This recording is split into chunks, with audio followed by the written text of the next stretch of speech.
Hello everyone, welcome back to my channel.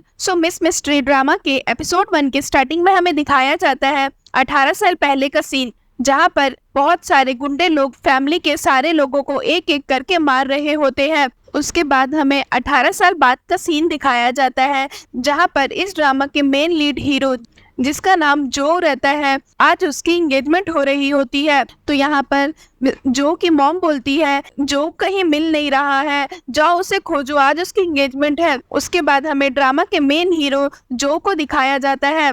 यहाँ पर उसके रूम में एक लड़की की एंट्री होती है जो इस ड्रामा की मेन लीड हीरोइन रहती है, जिसका नाम लिन बायो रहता है और वो चाइना के सबसे अमीर मर्चेंट की बेटी रहती है। तभी वो उसे बोलती है कि कुछ गुंडे मेरे पीछे पड़े हैं, इसलिए मैं तुम्हारे रूम में छुपी हूँ। तभी यहाँ पर जो गुंडे लोग उसके पीछे पड़े होते हैं वो जो के कमरे में आते हैं और नॉक करते हैं। तभी जो गेट खोलता है और उन लोगों को गन दिखाता है। जो बोलता है कि तुम लोग इतना शोर शराबा क्यों कर रहे हो, मैं यहाँ पर मजाक कर रहा था और तुम लोग मेरा टाइम वेस्ट कर रहे हो। तो वो लोग बोलते हैं कि ठीक है, हमने आपका टाइम वेस्ट किया, उसके लिए सॉरी, हम यहाँ से जाते हैं। तो यहाँ पर लिन बायो जा रही होती है तो जो बोलता है कि तुम ऐसे ही जा रही हो, तो वो उसे थैंक्स बोलती है और बोलती है कि और क्या चाहिए तुम्हें, मैंने थैंक्स तो बोला। तो यहाँ पर जो बोलता है कि मेरा तुम पर एहसान रहा। तो यहाँ पर लिन बायो बोलती है कि मेरा नाम लिन बायो है, तुमने मेरी जान बचाई, उसके लिए थैंक यू। तभी यहाँ पर जो उसे गन दिखाता है और उसे बोलता है कि अब तुम यहाँ ब्लूमिंग हाउस में आ ही गई हो तो मैं तुम्हें ऐसे जाने नहीं दूंगा। लिन बायो फाइटिंग में बहुत ही स्मार्ट रहती है और वो उसके हाथ से गन छीन लेती है और उसके ऊपर ही पॉइंट करती है और उसे बोलती है मुझे तुम जैसे लड़कों में कोई इंटरेस्ट नहीं है और अगर तुम्हें मेरे साथ मजे करने हैं तो पहले मुझे तुम्हें चेक करना होगा कि क्या तुम मेरे लिए कैपेबल हो या नहीं। उसके बाद वो उसके बॉडी को टच करती है तो जो बोलता है कि क्या तुम सेटिस्फाई हो गई कि मैं तुम्हारे ही टाइप का हूँ। उसके बाद वो जैसे ही लिन बायो को किस करने जाता है वो उसे रोक देती है और बोलती है कि आज मेरे पास बहुत सारे काम है, वरना मैं आज तुम्हारे साथ थोड़ा टाइम और बिताती। उसके बाद जो के एंगेजमेंट की जो इनविटेशन रहती है उसके पास जो के घर में ही छोड़कर वो चली जाती है।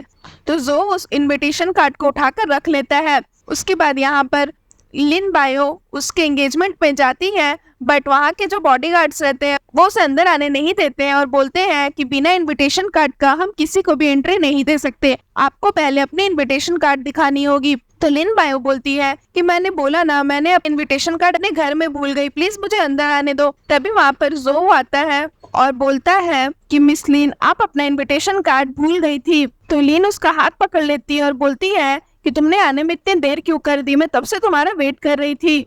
तो यहाँ पर जो मन में सोचता है इसका मतलब इसने इनविटेशन कार्ड जानबूझ करके मेरे रूम पर छोड़ा था। उसके बाद वो लिन को लेकर के अपने एंगेजमेंट में आता है तो सभी कोई उसे देख रहे होते हैं कि वो किस लड़की के साथ आया है और सभी कोई लिन के बारे में बातें करते हैं कि ये लड़की कौन है, हमने तो इसे कभी नहीं देखा। उसके बाद हमें यहाँ पर जो की फियांसे को दिखाया जाता है जिसका नाम लिली रहता है, जो लिनहाई टाउन के मेयर की बेटी रहती है।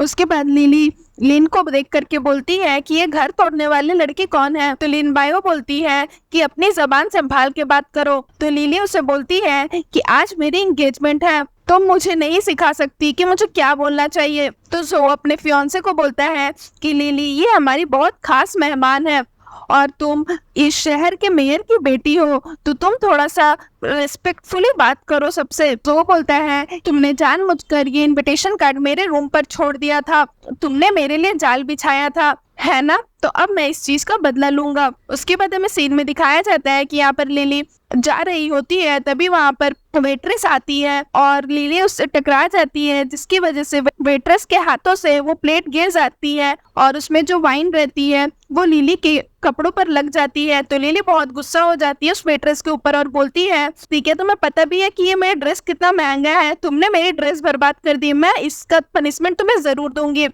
तभी वहाँ पर लिन बायो आती है और उस वेट्रेस को उठाती है। तो लिली उसे बोलती है कि तुम यहाँ क्यों आई हो, तुम हमारे मामलों में दखल अंदाजी मत करो। और लिली गुस्सा होकर के वो वाइन लिन बायो पर फेंकती है। उसके बाद तभी यहाँ पर हमें जो के मॉम डैड को दिखाया जाता है, जहाँ पर जो के डैड सभी गेस्ट का वेलकम करते हैं और बोलते हैं कि आज मेरे बेटे का एंगेजमेंट है, आप लोग सभी पार्टी एंजॉय करिए। तभी जो वहाँ पर आता है और सभी गेस्ट को थैंक यू बोलता है। आप लोगों ने इतना प्रीशियस टाइम निकाला और मेरे एंगेजमेंट अटेंड किया, इसके लिए सबको थैंक यू। उसके बाद वो अपने फियांसे की तारीफ करता है कि मेरी फियांसे सुंदर होने के साथ साथ दिमाग से भी बहुत तेज है, और मोस्ट इम्पॉर्टेंट बात तो ये है कि उसका दिल बहुत बड़ा है। मैं बहुत लकी हूँ कि मैं ऐसी लड़की से शादी करने जा रहा हूँ। तो लिली ये सब बातें सुनकर बहुत खुश होती है, क्योंकि उसे लगता है कि जो उसके बारे में तारीफ कर रहा है। उसके बाद जो बोलता है कि अब मैं आप लोगों को अपने फियांसे से मिलाना चाहता हूँ जो मेरा प्यार है, और वो लिली का नाम नहीं लेकर के लिन बायो का नाम लेता है। तो ये सुनकर लिली शॉक्ड हो जाती है और फिर वो लिन बायो के हाथों पर किस करता है। यहाँ पर लिन के डैड और जितने भी गेस्ट आए रहते हैं सभी कोई शॉक्ड हो जाते हैं। यहाँ पर जो बोलता है कि अब तुम सेटिस्फाई हो ना। उसके बाद हमें सीन में दिखाया जाता है 18 साल पहले जिन गुंडों ने लिन बायो के फैमिली को मारा था, इन सब का फेस दिखाया जाता है, जिसमें उन मर्डरर में से जो के डैड भी शामिल रहते हैं। लिन बायो जब छोटी रहती है तब वो उन चारों मर्डर का चेहरा देख ली रहती है, और यहाँ पर वो 18 साल बाद अपने फैमिली के मर्डर का बदला लेने के लिए जो के घर पर आती है, और फिर सीन यहाँ पर खत्म हो जाता है। सो फ्रेंड्स, अगर आपको मेरी ये वीडियो अच्छी लगी हो तो प्लीज मेरे वीडियो को लाइक करिएगा, मेरे चैनल को सब्सक्राइब करिएगा। मैं जल्दी इसका न्यू एपिसोड लेकर के आऊंगी, तो उसके लिए वेट करिएगा। सो फ्रेंड्स, आज के लिए बाय बाय, मिलते हैं फिर से एक न्यू वीडियो के साथ।